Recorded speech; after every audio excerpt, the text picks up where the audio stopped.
ऐसे ताली बजा लो भैया।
ध्रुव जी कह रहे हैं, प्रभु मेरे पिता ने भी मुझको बनाया नहीं और मेरी मौसी ने भी मुझे घर से निकाल दिया। कह रही है कि जरा सा भी भजन भगवान का किया होता तो इस राज्य गद्दी पर बैठने के अधिकारी होते। और कह रहे हैं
महाराज ध्रुव भगवान का कीर्तन गाते हुए जैसे ही आगे को बढ़े हैं माताओं, तो आगे चल करके जब इन्हें नारद जी के दर्शन हुए तो नारद जी ने ध्रुव को आते हुए परीक्षित जी देखा तो कहने लगे, बेटा तुम बड़े ही छोटे हो और इस जंगल में क्या कर रहे हो?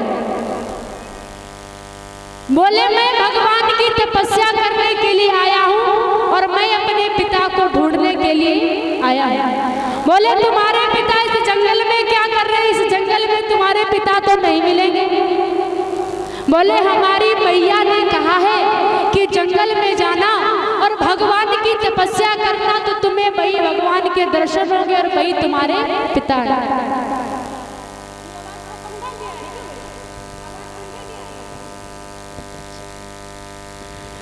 बोले, बेटा जवानी से बुढ़ापा आ गया लेकिन आज तक भगवान ने दर्शन नहीं दिए और तुम तो इतने छोटे और लौट जाओ, तुम्हें भगवान दर्शन देने वाले नहीं।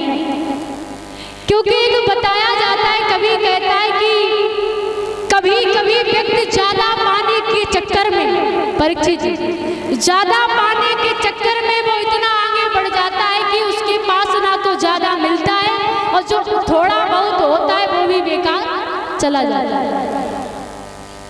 एक बार बताएं आपको,